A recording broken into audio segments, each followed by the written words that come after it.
Assalamualaikum and hello everyone. Today I will presenting the tools used in information agency.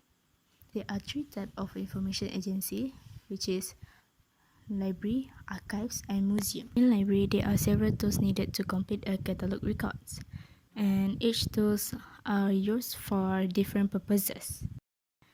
Descriptive cataloging is a process to determine the 8 areas in catalog record.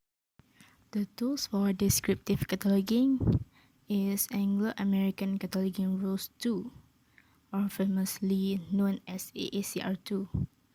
It is the most famous and all-embracing cataloging codes. It is divided into two sections. The first section is the description.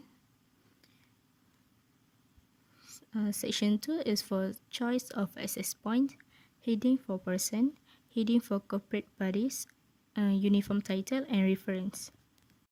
Section 1 in AACR consists of rules for physical description form for every materials in library, which is discussed about the 8 areas through in it. There are 12 chapters that describing the physical description, while the section 2 have 6 chapters that discuss about the choice of access points, the form of names including the uniform titles and reference. Now we move to the tools that used for subject cataloging. There are two tools available for this subject cataloging, but the library need to choose either one. The tools are Library of Congress Subject Headings, LCSH, and Search List Subject Heading, SLSH. LCSH comprises a thesaurus of subject headings, which is maintained by the United States Library of Congress for bibliographic records.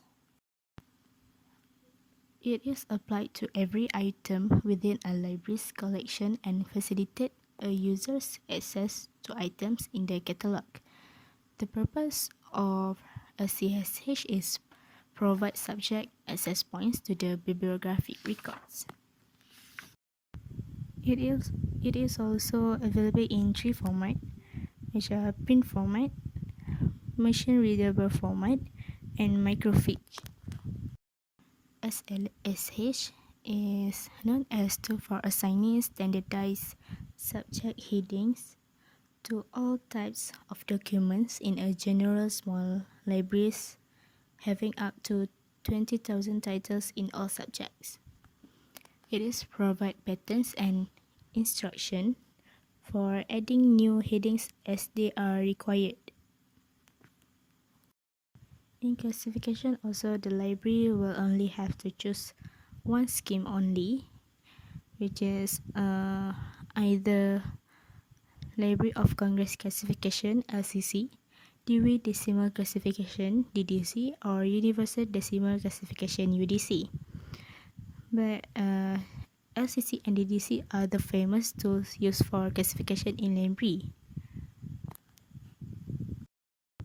For notation in LCC, it was decided at the outset to use a 3-element pattern, which are single capital letters for main classes and 2 capital letters for subclasses, Arabic integers from 1 to 9999, and carton number for individual works. DC is a numerical scheme for the arrangement of subjects of non-fiction books. Each category is represented by figures beginning with 000 and going on to 999. In other words, it is a system of numbers used to mark and arrange mostly non-fiction books. UDC is based on the outline and the notational base of the Dewey Decimal Classification, DDC. The basic notation of UDC is consists of Indo-Arabic numerals 0 to 9 used decimally. There are several tools in archive, and each tools are meant for different purposes. The purpose of ISADG is to provide guidelines for creating description of archival materials. Next, the purpose of ISAAR is to provide guidance for preparing archival authority records. In USA, APPM is a standard for developing a catalog of archival materials, principally at the collection level with consistent description and access points that can be integrated into bibliographic catalogs constructed using Anglo-American catalog rules.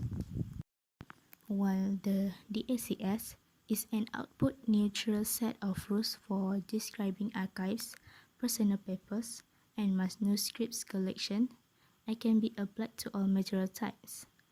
It is the US implementation of international standards for the description of archival materials and their creators. Next, in British, they use Manual of Archival Description, MAD. MAD is a British guideline for describing archival collections. MAD is a proposing standards for archival finding aids. The last one is in Canada. They use Rules of Archival Description, RAD. It is a Canadian archival descriptive standard. It is overseen by the Canadian Committee on Archival Description of the Canadian Council of Archives. Lastly, in museum, they use the International Guidelines for Museum Object Information, the CIDOC information categories, for their tools. It is developed by ICOM, International Council of Museum, with UNESCO. It is used when developing records about the objects in museum collections. It can be adopted by an individual museum, national documentation organization, or system developer as the basis for a working museum documentation system.